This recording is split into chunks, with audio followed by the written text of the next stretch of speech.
When humans try to change or do things from the natural way Allah has created us, it leads to problems.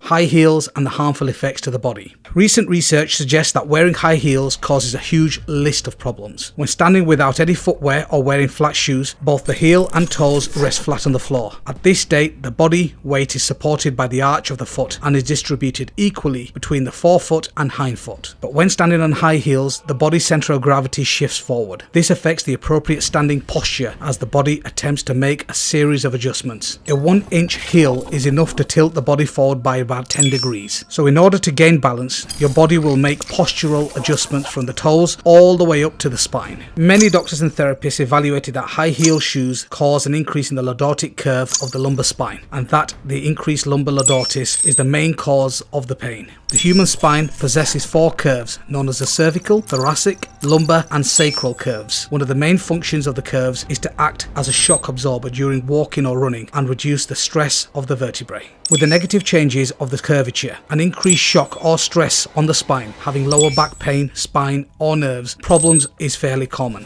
One of the common problems is foraminal stenosis, which is the spinal nerve condition that occurs when anatomical abnormalities block or reduces spaces in one or more foramina. Sciatica is also another problem that is associated with compression of the sciatic nerves, which radiates through the buttocks and down to the legs. Statistics collected in the US show that more than 20,000 women visited the hospital or podiatrist due to the falls or sprained ankles alone, and that the high heels are one of the biggest factors leading to foot problems in women, with up to a third suffering permanent problems as a result of prolonged wear.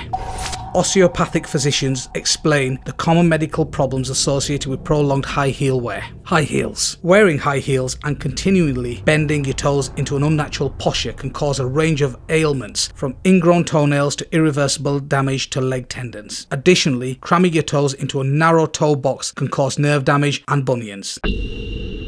Wearing high heels can shorten the muscles in your calves and in your back, leading to pain and muscle spasms. Anytime you wear shoes that restricts the natural shape of your foot, you're at risk for experiencing pain. Many women suffer a shortening of the Achilles tendon because once the high heel is pointed upwards, it tightens up in less than 6 months. This can cause measurable changes to the length of the tendon and muscles. Gait. When walking, your foot is in a far more fixed downward position, also known as plantar flexed. Therefore, you are not able to push off the ground with as much force. This causes your hip flexor muscles in your legs to work harder to move and pull your body forward. Your knees also stay more bent, flexed and forward, causing the knee muscles to work harder. Hips. The hip flexor muscles are located on the upper front part of your thighs. They are forced to work much harder and longer to help you walk because your feet are held in a downward position, the plantar flexed, and have reduced power to move your body forward. If your hip flexor muscles are chronically overused, the muscles can shorten and a contracture can occur. If the contracture occurs, this could lead to flattening of the lumbar, the lower back of the spine. Knees. The knees stay flexed and the tibia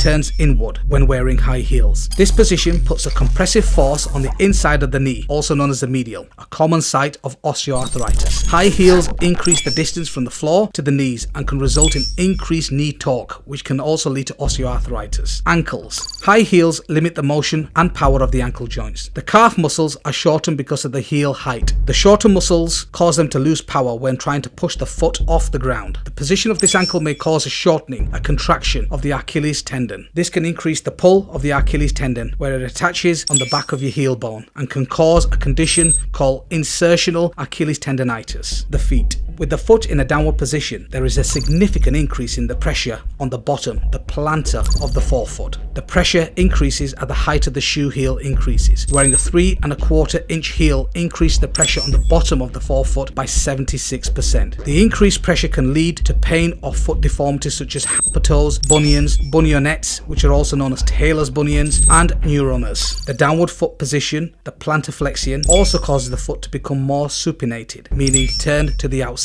This change in foot position changes the line of pull of the Achilles tendon and may cause a condition called Haglund's deformity. Skin and toes. The narrow pointed toe box that is often found in high heel shoes also causes damage such as corns, calluses and blisters. Chronic overuse injuries. Pressure on the forefoot besides high heels shifted the body weight away from the heel to the balls of the foot. This causes a 90% redistribution of the body weight to be supported by the metatarsal heads at the forefoot. This can cause chronic overuse overuse injuries such as thickening around the nerves leading to pain. Otherwise, bony outgrowths such as bunions will develop.